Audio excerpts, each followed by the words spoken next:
네. 하고 시작하니까 바로 시작하면 녹화 되는 거든. 맞아? 혹시 필기, 필기 여기다 해도 되고, 네. 거기다 해서, 이거 색깔 조절하면 되고. 오케이. 괜찮아. Good. Thank you. 네.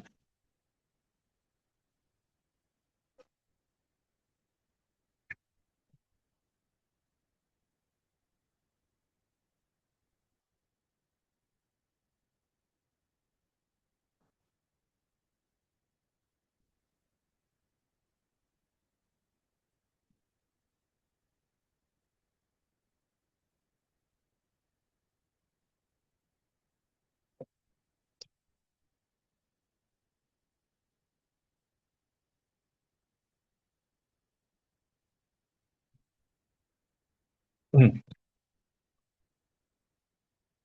어, 어. Let me, so we need to open the other one. Let me see. Setting?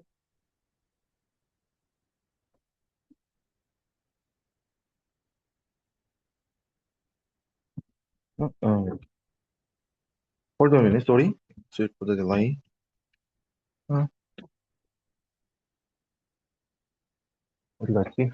정세호 학생 어디 갔지? 노트, 이게 아닌데. 파일이. 오케이. 삼성 노트. 이게 아닌데. 써보자. 정세호 잠깐만요. 요 전 파일이 필요하거든요. 요 전 렉처 슬라이드. 그러니까 4번. 9번. 9번. 오늘 같이 올라가가지고. 같이 있어요? 그 위에 있나 보나. 합쳐져 있나? 요거 오고, 같이 있나, 어때? 순서가 바뀌었구나. 그럼 이거 하고 맨 앞으로 가면 돼. 오케이. 땡큐. 됐어요. 그러면,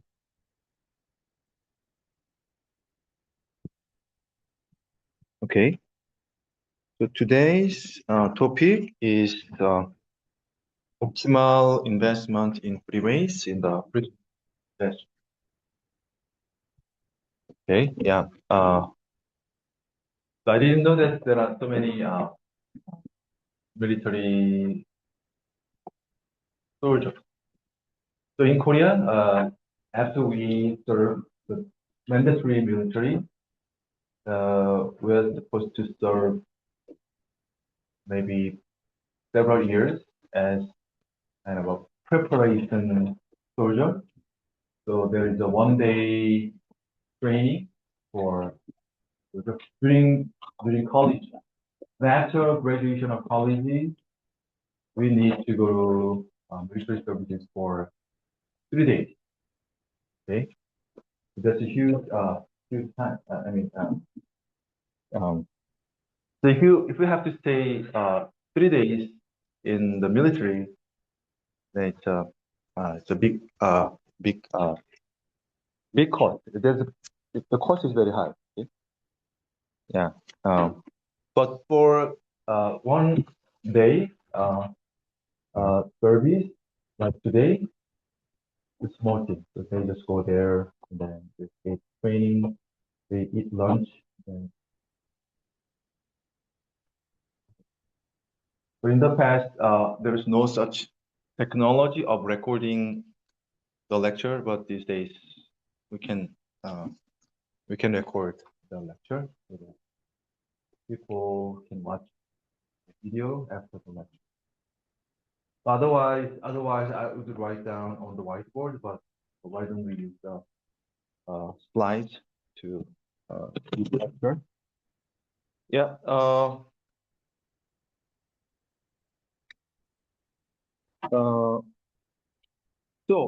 Freeway investment. Okay, because so far we assumed that freeways have no construction and maintenance costs. Okay, we assumed that freeways just exist. Okay, in reality, of course, okay, freeways involve significant construction and maintenance costs. Okay, and and we want to go over some theories to uh, to guide what the optimal level of freeway investment is. Okay. Later, later in this course, we will study the topic of cost-benefit analysis of transportation,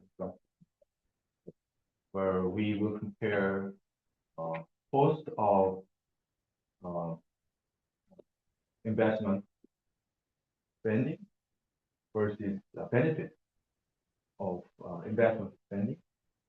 So if we judge that benefit exceeds the cost, then we will carry out the project.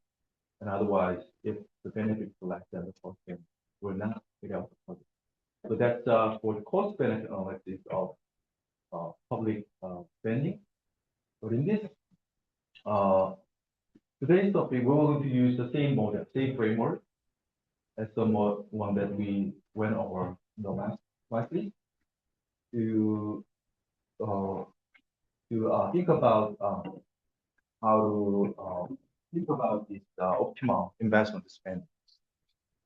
Okay, so what are the investments? Okay, so what are the ways of investing in roads in general? So we use the roads to travel to our campus. Okay, for those who use bus, you use roads. Okay, those who use cars, you use highways or expressways to travel to the university. So we need roads. So we need to build new roads. In Korea, there is a large increase in the road stock over the past several decades. Okay, so we built a lot of freeways, we built a lot of roads, not just in Seoul, but also in other areas in the country. Okay, and the reason why we do is because it benefits people. So it allows people to travel different places at a lower cost. It also allows shipment of goods and people to travel at a lower cost, okay? So that people can increase their productivity, okay? Firms can benefit from this fast transportation, okay? So that we can enjoy one day delivery service from Coupang. So that without rules, we would not benefit from this fast delivery service that is only available in Korea. So we order night and then we'll get the delivery the next day in the morning. So that's amazing. So we need rules to get the services. Okay. But other form is expanding existing roads. Okay. So the Gyeongbu Highway. Okay. So that connects Seoul and Busan has only 2 lanes per one direction. In the past, some segments it had only one. There are 2 lanes. So now it expanded to multiple lanes. So that because as a response to the increased demand for the use of the freeway, government invested a lot in the on the Gyeongbu Freeway, and then now has a greater capacity than before, right? So expanding existing mode. Okay, so adding more lane. Okay, and third form is road work. Okay, so when you travel midnight, okay, so there are many places where roads are closed. So road work take place usually at night when you are sleeping. The workers, work on night because they don't want to interrupt daytime travel.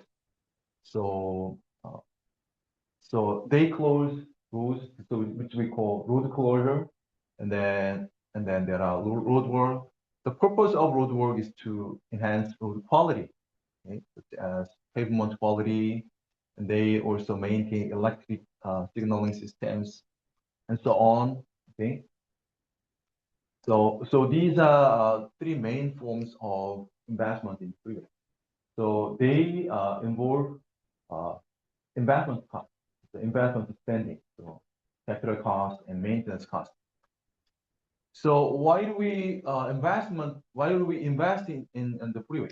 Okay? What are the benefits of government spending on the freeway extension, and how should they be evaluated against the cost? So today's focus is to model it in a simpler way. We're going to focus on freeway capacity expansion. Okay, so basically the second form, but it can be related to the first form and third form. But the simpler way is to model it as expanding road capacity. Okay. So what happens to your cost function, for the cost per individual user, when there is an increase in the capacity? So we can model it this way. Okay, so congestion is set at higher traffic volume level, meaning that the freeway capacity has increased as a result of spending on the freeway system. So when lanes, they increase, and also, okay, so we can think of it as improving the road quality. Okay, road quality, where with a better asphalt, with a better pavement quality, so that it allows people at a faster speed and at it, right? So this is a way of modeling the freeway improvement, okay, capacity expansion. But to focus on a relevant range where there is congestion, okay, so we ignore the part where cost curve is flat. So we can model it as downward shift of the cost curve. The average cost curve declines. The average cost curve moves downward as a result of the capacity investment on the freeway system. Okay, so simple. Okay, so spend more money. Okay, spend more public funding, then you can decrease individuals' travel time cost at every level of T. Okay, so that's important. At every level of T, cost per individual freeway user goes down. Okay. Okay. So that's a simple approach. Yeah. And then we learned that yeah. So the equilibrium traffic location is determined at the intersection of the demand curve and the average cost curve. Okay. So previously, before the freeway extension, that was the equilibrium point. But now after the freeway extension, that is the equilibrium point. Okay. What happens here? So one interesting thing is that, okay, if traffic volume were the same as before at this point here, travel time cost, the travel time cost would have decreased by a larger size. One thing, okay. But now, with the decrease in the freeway cost, now more people choose to use the freeway. It makes sense. So it means that when government invests in the freeway quality, freeway system, it induces more people to use the freeway, so that traffic volume goes up. Okay, from the original point to the new point, traffic volume goes up. But then, as a result of this increase in the traffic volume, right, the decrease in the travel time cost is now smaller than when the traffic volume would be the same. So we can make a story. So now government invests in the freeway system, which directly affects travel time cost, improve the speed, which will decrease travel time cost by a large size. That benefit that initial benefit induces people to use more of the freeway, which then decreases the speed in turn, so that the speed benefit, the curve time cost decrease is now smaller than before. It all depends on the shape of the demand curve. Imagine that the demand curve is steep, then there is a large decrease in the vertical. Imagine that demand curve is vertical, so perfectly inelastic. Then there is no increase in the paper volume. So government spending directly decreases travel time cost by a large size. That's it. There is no induced demand. Okay. But then, like this case where the demand curve is relatively flat, it induces more users of the freeway, which will then increase the travel time cost. Okay. Okay. Yeah. So that's one thing. Okay. So now, based on that, let's think about the ways to measure the benefit. The benefit of what? Benefit of improving the freeway system. The benefit of investing in the freeway system. Okay.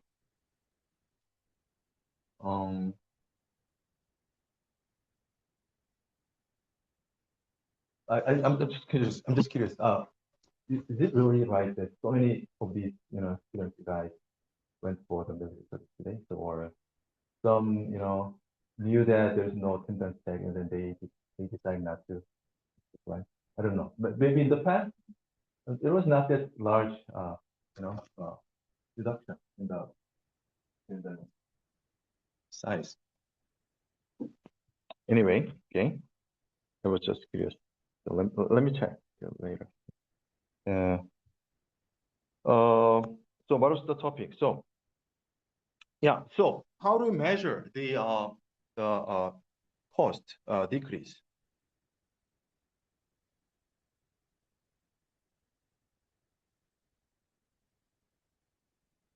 Okay.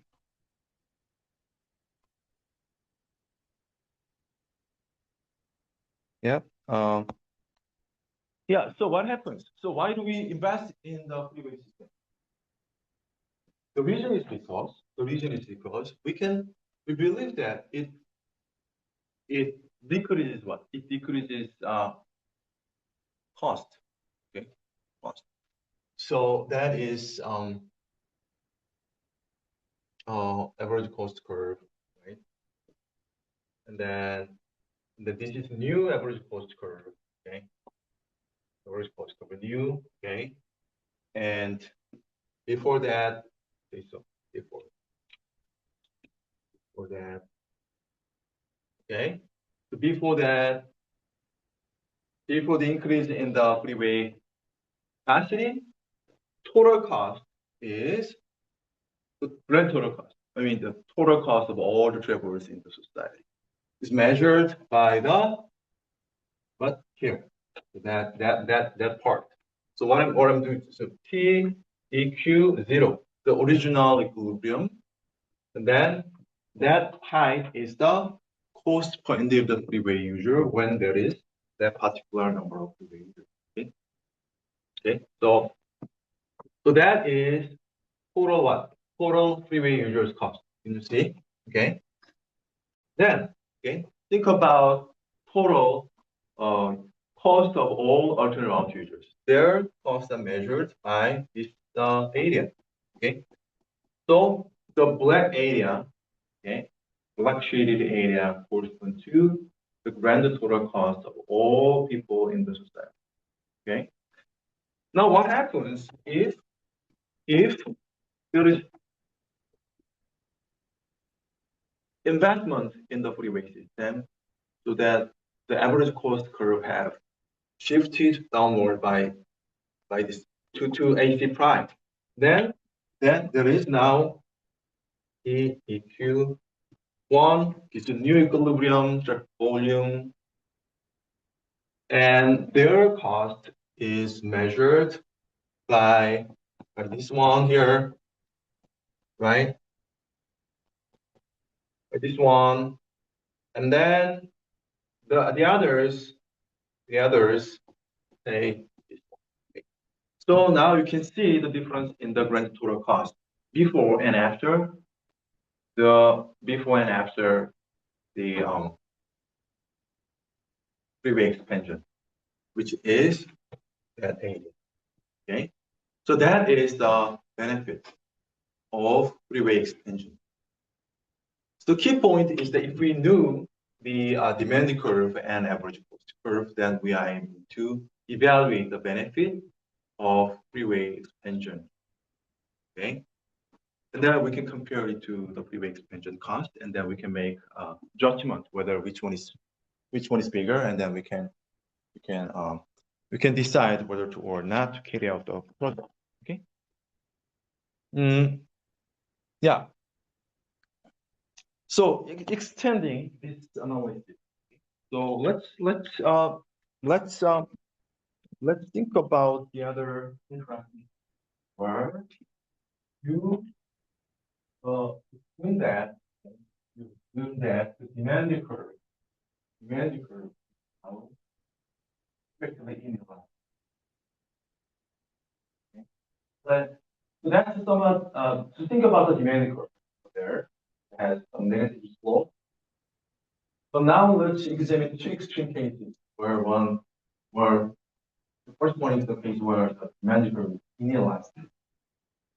The other case is demand is perfectly elastic. Okay?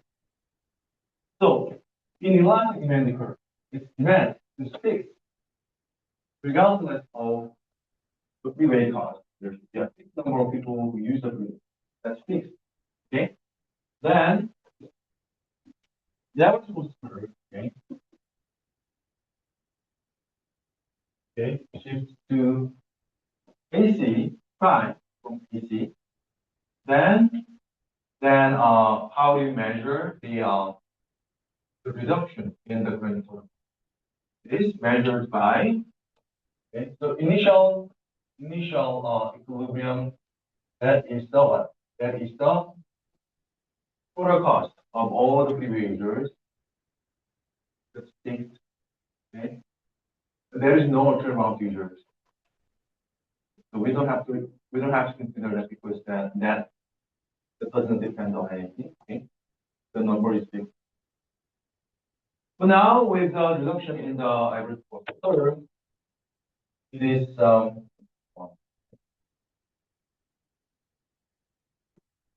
that the benefit is measured by reference.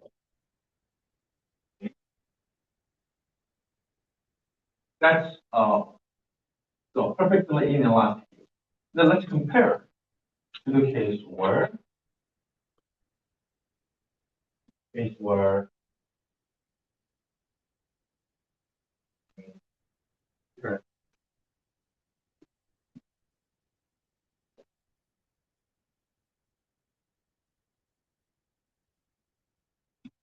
demand is now perfectly elastic. Demand. Okay, so this is demand curve. And then the average cost curve, the average cost curve. Okay. Yeah. So then in the society there is n number of people who are making travels. Okay. And then this is your exercise. Okay, so let me rest for 1 minute and then think about the benefit of freeway expansion. So shift of AC curve from AC to AC prime. And then can you tell me what the benefit of freeway expansion in this particular case? So I will give you 1 minute.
So what is the benefit of freeway extension? Okay, so the shift of AC to AC prime, what is the benefit to the society? It is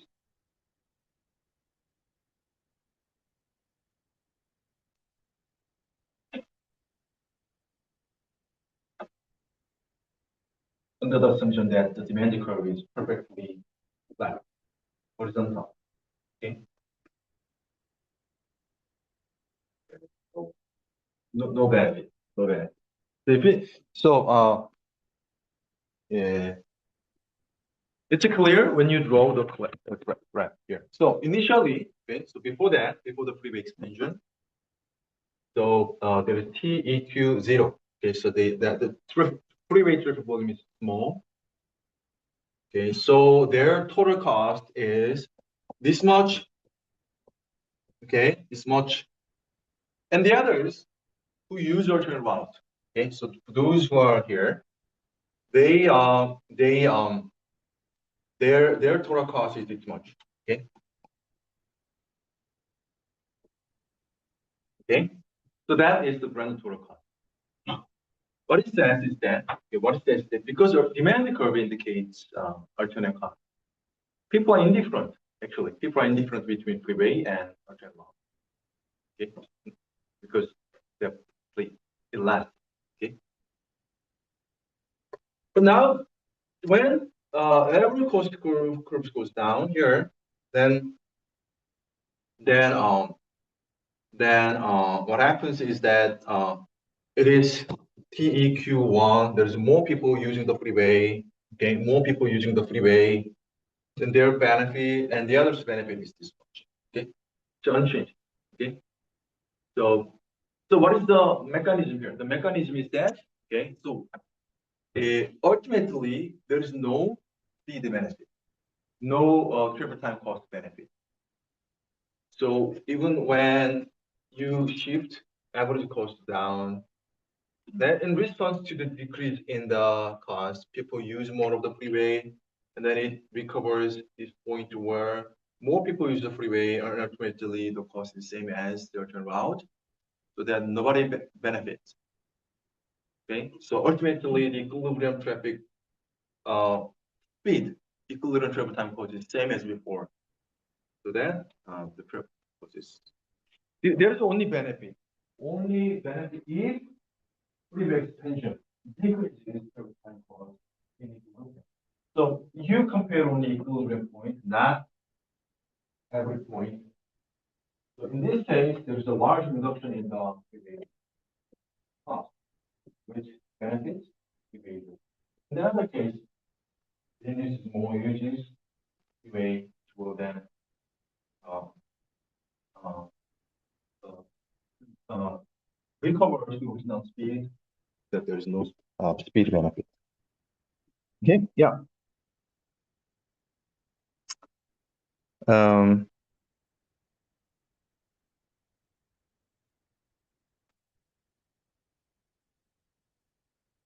Okay, so let's assume that now, okay, congestion tolls are imposed, okay? So the underlying, so let's assume that freeway users pay optimal congestion tolls, okay? And then we can use marginal cost for analysis. So what is the lesson from the last class? The lesson was that when optimal congestion tolls are charged, the intersection of the marginal cost curve and the demand curve is the equilibrium point. Okay? I mean, here. So we are looking at another case here. We are looking at another case where congestion tolls are imposed. Okay, so before that, we looked at the cases where congestion tolls are not imposed, where the AC curve and demand curve determine the equilibrium point. But now, when congestion tolls are imposed, marginal cost and demand curve determine the equilibrium point. Okay? So that is, so when average cost curve is like that, this is the marginal cost curve. That's you know. And when congestion tolls are imposed, okay, this is new private cost curve with the imposition of congestion toll. So that is new equilibrium point, okay? So now let's ignore this average cost curve because this is the private cost, because private cost, okay, with including the toll. Okay, so that is marginal cost. Okay, because this is the private cost of using the freeway that includes the congestion toll. People perceive it as new private cost, and then so in equilibrium when we let everyone choose their own best route based on their comparison of freeway cost and general cost, they will reach in this equilibrium point. This is the optimal point, and then this is the equilibrium point. Okay. Okay. So congestion tolls are important. Okay.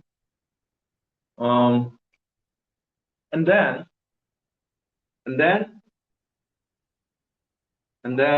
now we will do the same exercise of analyzing the effect of freeway expansion. Okay. Before the freeway expansion, the grand total cost is now measured by this area. Okay. So now you see the difference between that case over there. When I'm looking at the rectangular area, we're looking at the area below the marginal cost curve. So that you now make sure the difference between AC and MC. AC is the cost per individual freeway user. So that AC multiplied by T gives the total cost. Marginal cost is differentiation of the total cost, so that the integration gives the total cost. So integration means the area under the curve. Okay. So this red area gives the total cost over the freeway users plus this area gives the total cost of all the alternate route users. Okay. So that red area gives the grand total cost before the freeway expansion. But now, with the expanding of the freeway capacity, marginal cost curve becomes now this one. It's flattened. Okay. So like the way we analyze the freeway expansion as the shift of the AC curve, MC curve will shift to downward direction the same way.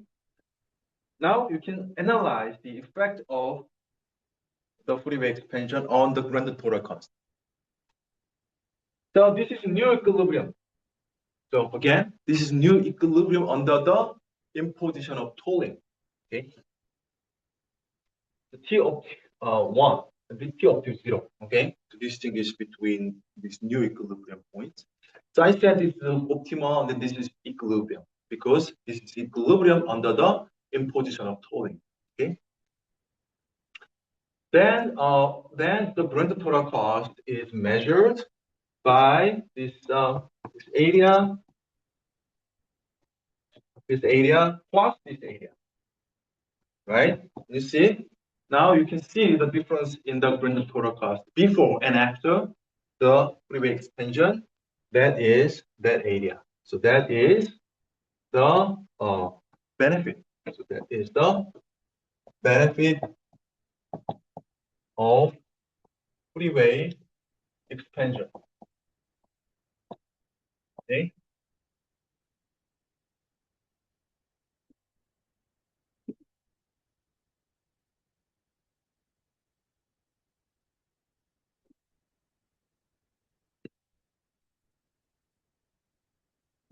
Yeah, that is.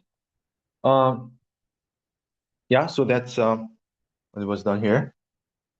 So look at this slide, and then exactly the same as this one, right? And then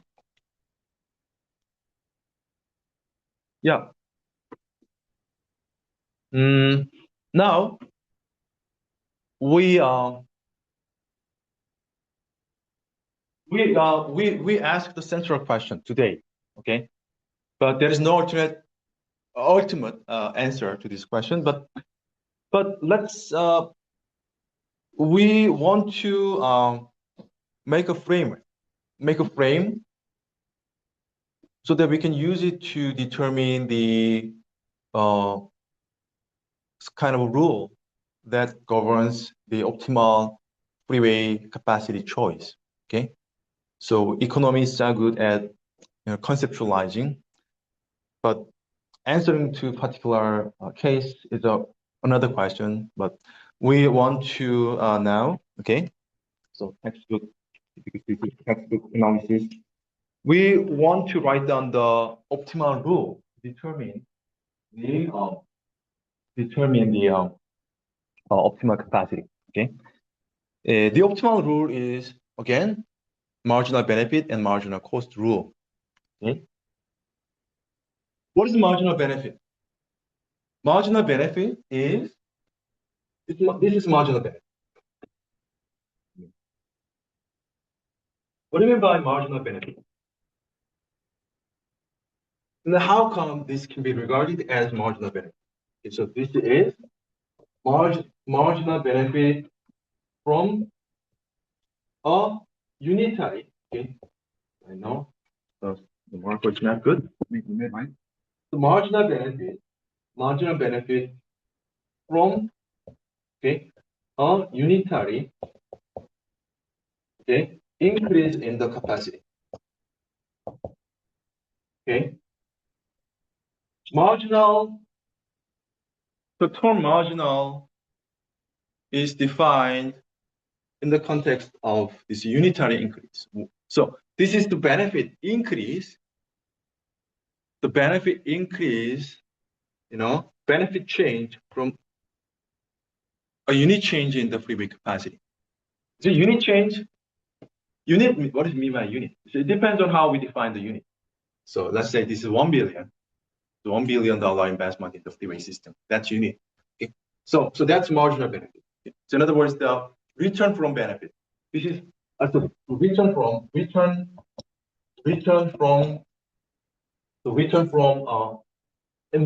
project. Okay. Return from investment project. Right? So that's marginal benefit. So when we carry out another construction project, so this is construction project. Unitary increase in the freeway capacity is one construction project, and then this is the return from that project. Okay, and then this return or marginal benefit from the unitary increase in the freeway capacity expansion should be compared to marginal cost, of course. Okay, marginal cost. Yeah. So the conceptually we can think of it this framework as it. So in all cases, in all cases, we can describe this billion-dollar unit from the boy line. Okay, so this is number of construction projects. The number of construction projects. How many construction projects do we have? That's the question. Okay, there are many candidates that are waiting. Okay, so city mayor also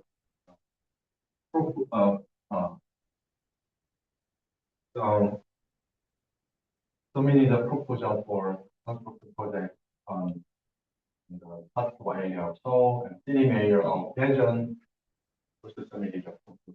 So there are many candidates. Okay, and then we want to evaluate which project should be carried out and which project should not be carried out. Okay, so then they are ranked based on the benefit. For some freeways, it gives huge cost like that for there. super high range, it does not give any benefit. Okay. So now sort them based on their benefit. The benefit is the reduction in the regulatory cost. Then once we sort them, we can make a profile, and then we can make this curve here, which gives the marginal benefit curve. Okay, from the highest one to the lowest. So they are client project, the medium project, the government, the central government. The central government should decide how many projects should be carried out, which projects should be carried out. Okay. And then they should be judged. Okay. By the criterion of marginal cost curve and marginal gain. So this is marginal cost. Now it's more convenient if we assume the marginal cost is that's better. That's better. We make a story. So we are making a story. Then under our story, we can assume that each project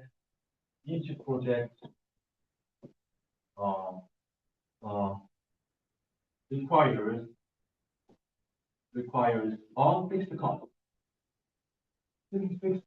fixed construction cost. Is that fixed? Okay. Then now you know the answer. Okay. The answer is that we have to carry out the project until it reaches this point here. For those projects that are under consideration, and if their benefits are greater than cost, then we should allocate the public fund to those projects. There should be a new road in the area. There should not be a new. There should be a new road in the Busan area. There should be a new road that connects Yejeong with that. Yeah, but then they should not be carried out. Okay? Not be no, then yes. So we have to continue to expand, public on the location until this until marginal benefit is equal to the marginal. Makes sense. The important concept here is that so that is the area is the benefit from one construction project.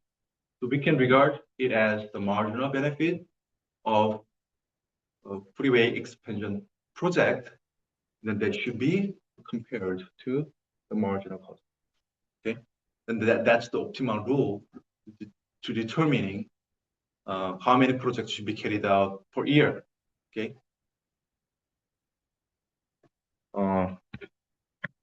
There's a more construct projects when right before the election, right? So it means that the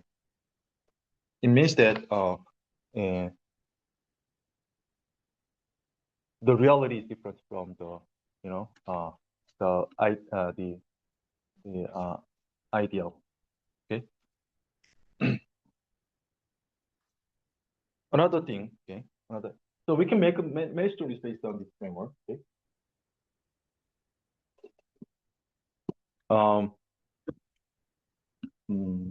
Another one is as follows. Should there be, what is an inefficient freeway expansion project? What should be not carried out? Okay. So what should be carried out and what should not be carried out? One thing that we can say is as follows. Okay. Think about a freeway where so So that is freeway. Oh, sorry, this is marginal cost, and then this is the marginal price. Okay. Okay. Yeah. So that is the effect on the cost curve of the freeway expansion project. Okay. Let's think about this first case where the demand is large. Demand is very large. This is demand, large demand. Okay. Then you can see that without drawing a graph, you can see that there are certainly benefits. So we can measure it, okay, so by the area under the marginal cost curve, before and after the freeway expansion. Okay, so we can measure that. Okay, so we did that. That's the first case. The second case is where, okay, the demand is small. This is small demand. Okay. So this is what? This is Gyeongbu Highway. This is somewhat, some large highway, but the demand is very small. I mean, so let's say local highway such as the one that connects, for example, some countryside and the other countryside, but it has still wider lanes. But the problem is that it has low demand. Okay. Should we even consider freeway expansion for this one? The answer is no. There should be no freeway expansion for this case. Why? Because there's no benefit. There's no benefit. And it's clear that with the improvement in the freeway capacity, with the increase in the freeway capacity, it has no effect on the grand total cost if the demand was small. Okay? There are only benefits if demand were large, so that the freeway is congested. In this case, there is no congestion, there is no benefit.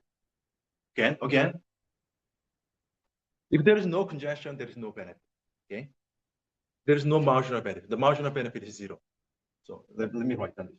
No congestion, no congestion. Okay, so let me write down the plan. No congestion, no congestion. Okay, because a small demand, marginal benefit is zero. Okay, does it make sense? Marginal benefit is what? Marginal benefit of freeway extension. The reduction in the grand total cost is zero when there is no congestion, then which is always less than what? Marginal cost. Okay. So that there should be no freeway expansion. Then it has over-invested in the freeway capacity. So over-invested. So over-investment. I mean, the freeway capacity is a little too big. Too big. Okay, so capacity is too big. Capacity too big. Okay. They should have not expanded freeway capacity by this much. Okay. So they over-invested in the freeway system. Okay. We can see that because the marginal benefits are less than margin. Okay. But then, okay, then what can also tell? So what we can tell is that, okay, here. So there's always congestion at the optimal level of capacity. There's always congestion. Okay. The reason is very simple here. When there is no congestion, then the marginal benefit is zero. So then it can never be optimal. So at the optimal level of capacity, there is congestion. Okay, so that's so that can be optimal here because marginal benefit is positive.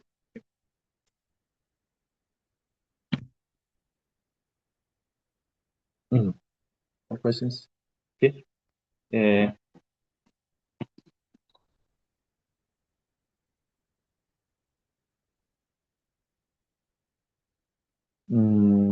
Okay, yeah.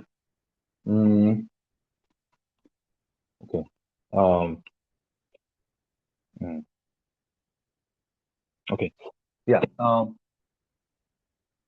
And final interesting result before ending the class. We have 25 minutes.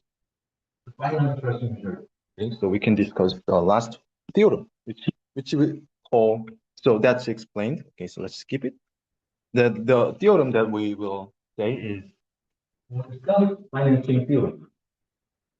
Self-financing theorem. What do I mean by that? We actually need this theorem. Okay, this theorem is necessary because this theory is this result is incorrect.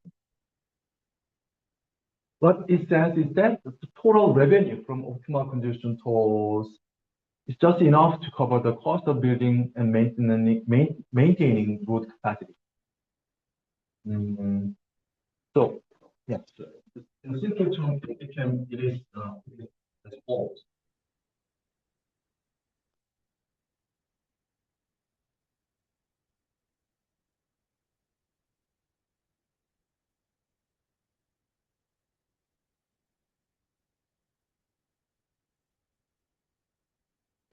Yeah.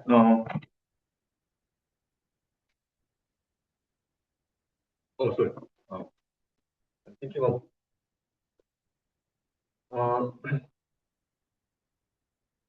So, self-financing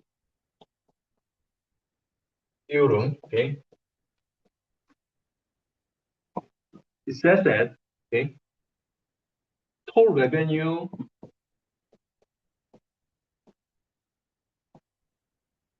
equal to freeway. Okay. Freeway.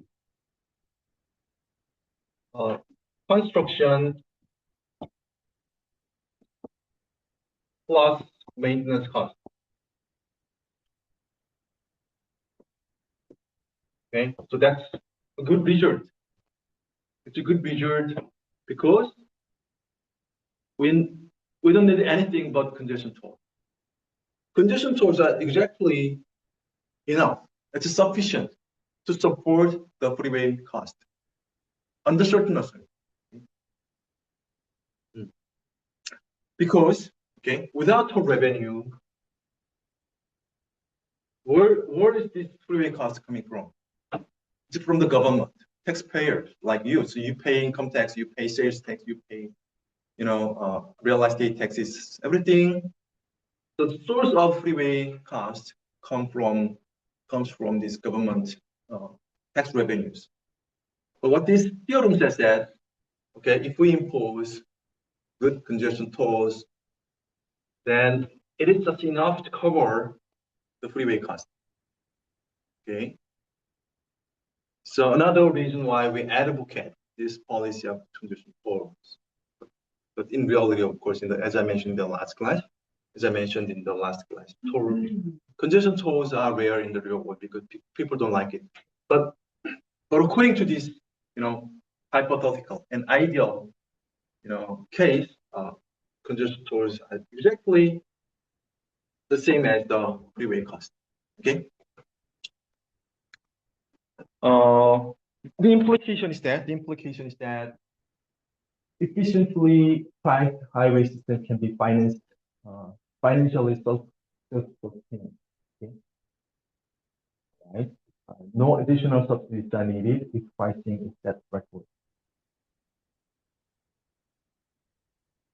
But let's set aside the issue of whether that is really realistic. Okay? Because there are many issues. For example, how do you collect congestion from the highways, and how to deal with this political resistance of implementing this. But because we are in the economics class, so why don't we write down the equations to prove this theorem? Would it be interesting? But let me suggest that proof of this theorem. Let's do it in the next class when these military people come back. The reason is because I want them to be a little bit painful so that we can share the pains together. So, I mean, but when you're here, let's go to the next slide so that we can enjoy more. So there are more better and more I mean the more relevant topics so that you benefit from attending the class more. I mean, so let's do the proof in the next class, okay? By the way, there is no large benefit because I don't give the proof questions in the exam usually. I don't value the mathematic you know preparations as a required skill for this course. I want to uh, uh, understand the concepts and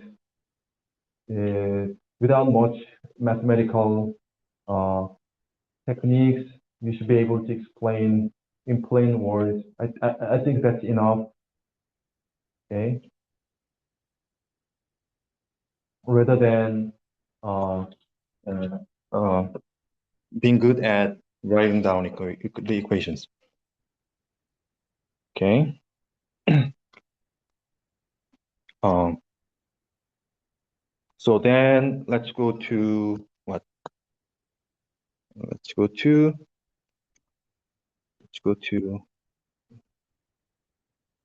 um,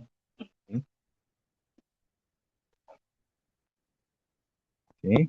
Let's go to the next slide. Lecture. Topic. What topic?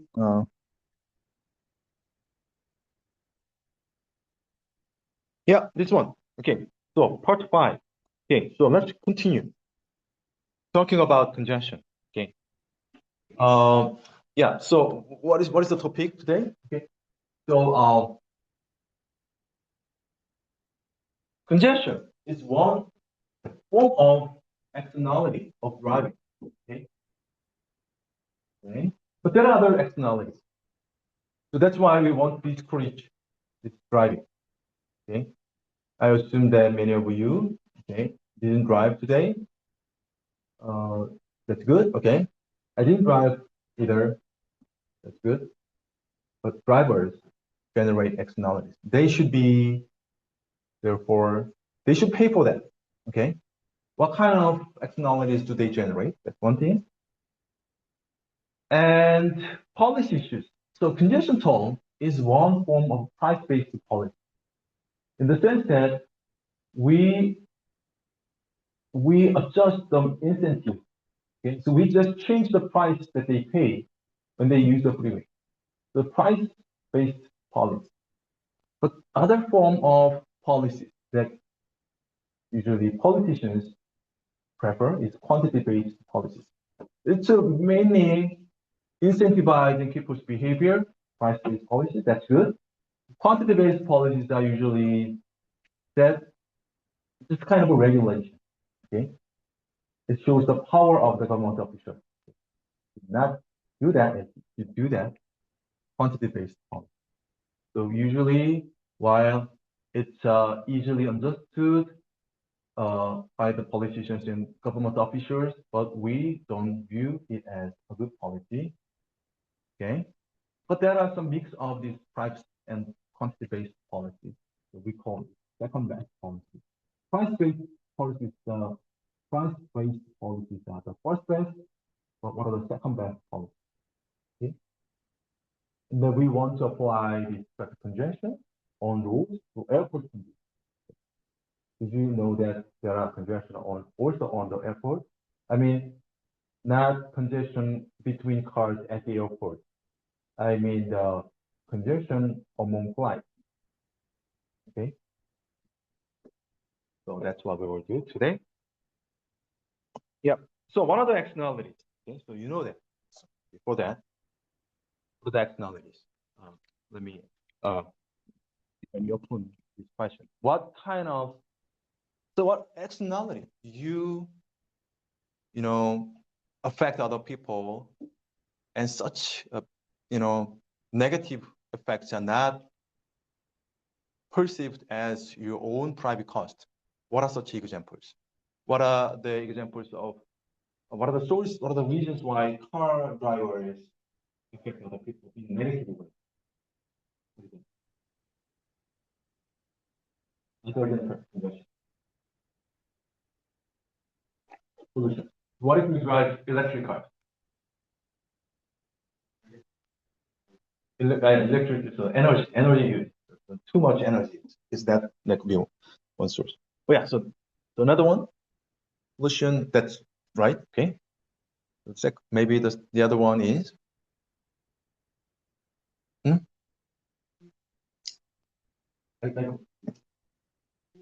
noise. Right, noise. So what if they drive electric car? Electric car drivers generate a lot of noise. That's true, isn't it? But they generate some noise, not very huge noise. So yeah, so now it's clear why diesel car drivers should be, charged more than others. I want to criticize this diesel, based SUV or pickup truck drivers based on this logic. So as I mentioned, there are more noise. Okay, there's more uses of fuel. Okay, there is more air pollution. Right. What else? What about traffic accidents? So there is one interesting study published in the review. The title is "Pounds That Kill: The External Cost of Vehicle Weight." Okay. So when you use large cars, SUV or Carnival, the minivan, the heavier vehicles, they are good because they are safer. They drive large vehicles, but they are safer for their own occupant, the family. But there are more hazardous for other vehicles. The effect, because they find that being hit by a vehicle that is 1,000 pounds heavier generates increase in the fatality risk. Okay, these results imply a total accident related externality that exceeds the estimated cost could be. It means that so they quantified these externalities, and they found that these traffic accidents externalities are huge, especially when they drive heavier vehicles. Okay, it's good for them because they are safe on their own family. They are likely to affect other people, hazardous way. Does it make sense? That's why, compact cars should be more encouraged, while large cars should be, more heavily. Okay, so that's one reason why we view that as these different tax scales between large and smaller cars. Okay. Yeah. So air pollution, traffic fatalities, noise, and the country's oil dependence. So look at, so these days, where Korea is the country where we paid a huge cost due to the war in Iran, between Iran and the U.S. Okay, so we realized that our oil dependence is huge. Okay, and the other one is health effect. I usually talk. Okay, university. 20 to 30 minutes, but good for me because it's good for my health. But it's good not just for me, but also good for the country because I don't use the insurance cost that much. If you use cars, then it's likely that you will use the public insurance resource because this is maintained by the government. Okay, So obesity leads to health costs. It's more serious especially in the US. The obesity rate in the US is very high. And then people blame that high obesity. People blame this is suburbanization.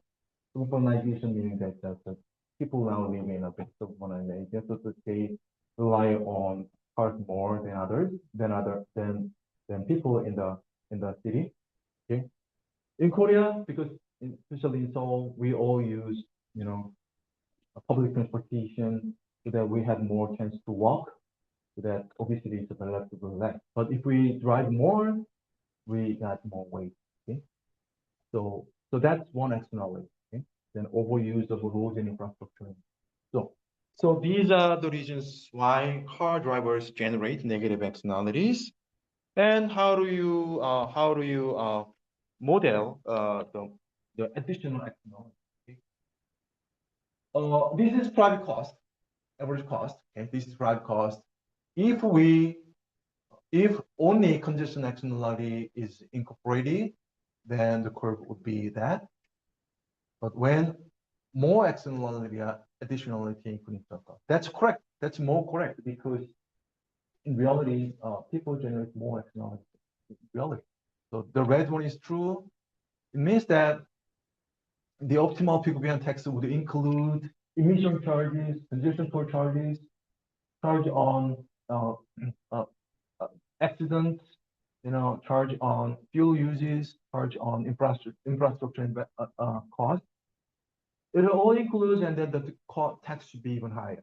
Then when tax rate is higher, the traffic volume level would be even smaller. So alternatively, they would use more of public transportation, bike system, sharing biking system, and then they would walk. Okay? Yeah. So that's how we incorporate other externalities. Okay. Yeah. So Provincial congestion toll is an example of price-based policy. Okay. So it adjusts the cost of using the freeway, incentivizing people to use more of alternate routes. Okay. What if the government directly regulates traffic volume? Okay, so they blame traffic volume as the main source of the bad thing.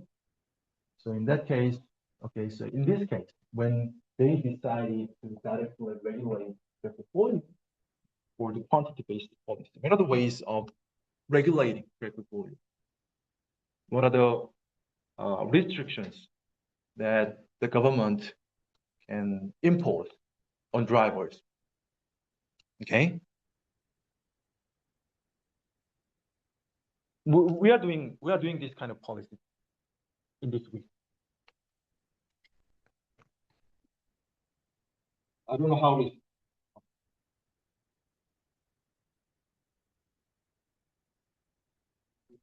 I don't know how to say it.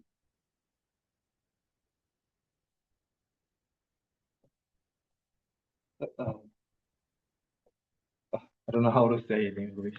So I mean here, it's a one way of regulating driving. So on odd number days, the cars with the plate number ending with odd number allowed driving. In the even number days, the cars that have plate number ending with even number are allowed to drive. Okay. Why do we adopt this policy? We adopt this policy because of this war.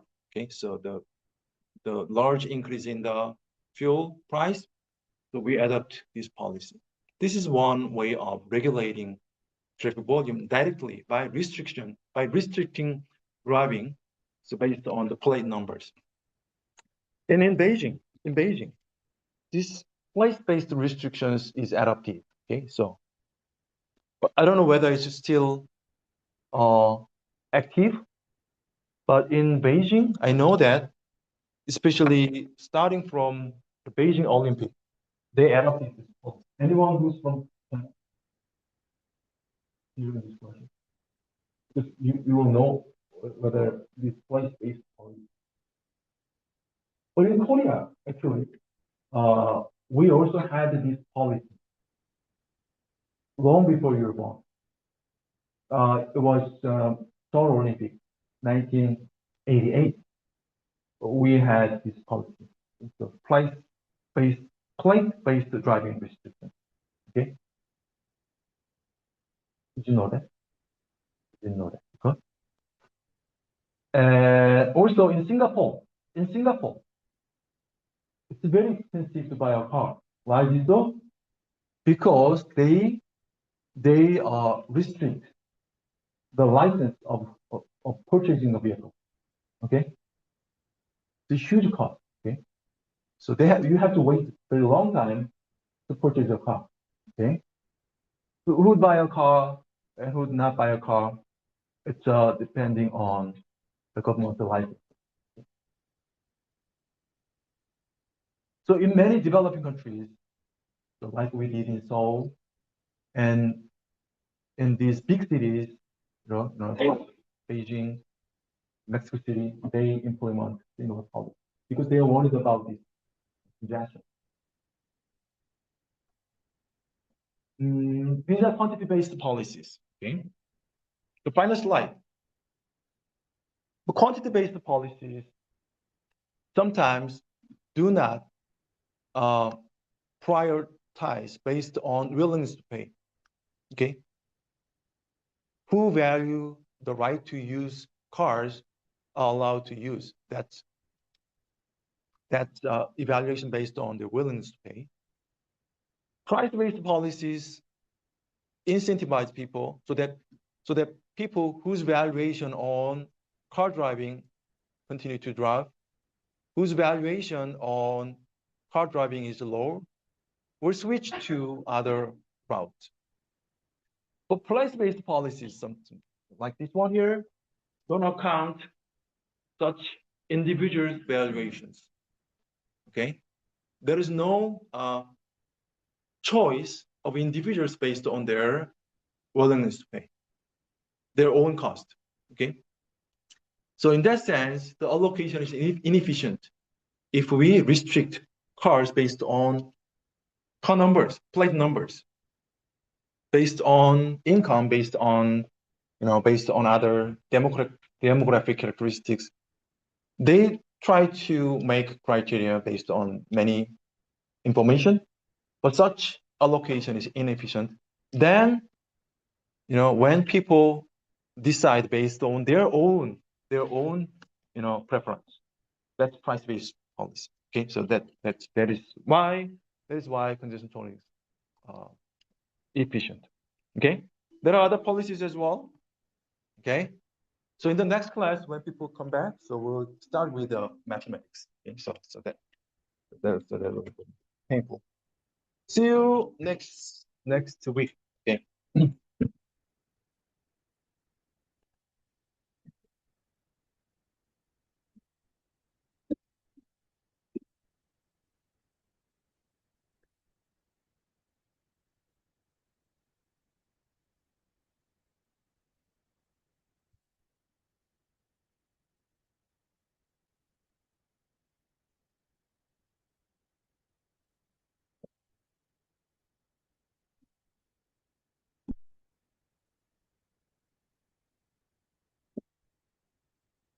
네, 그 쌀 같은 거 돌려. 아, 네. 우리가 그냥 수업 시간에 시간 되면 할게요. 다음 주에 왜냐면 있으면 내가 올리고 없으면 내가 다음 주에 할게요. 저 이거 다 늦춰가지고 오늘 한 거예요? 네, 이 초록 색깔이 뭐 이 가까이 어떤 거 의미한다고 하시는지 정확히 못 들어서 그 초록색은 네. 그러니까 프리웨이가 익스펜전 되기 전에 네. 총 프리웨이 유저들의 총 비용 이 초록색 그렇고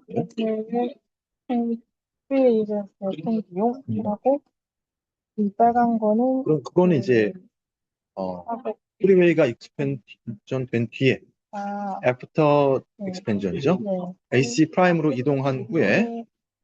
그 리코스트의 총 비용 이렇게 되죠. 네. 부분이 여기까지 지나신 걸로 알고 있는데, 네? 그 회색 이렇게 LED 어. 이렇게 그렇죠. 그러니까 이거는 이게 그 로직을 보면 되는데 프리웨이 익스펜전이 되기 전과 된 후에 네. 총 비용 비교하는 거예요. 말하자면. 이 초록색 부분이 프리웨이 익스텐션 전에 프리웨이 되었고, 그럼 여기가 그 얼터널 네, 그렇죠. 그렇죠. 그럼 이 회색이 총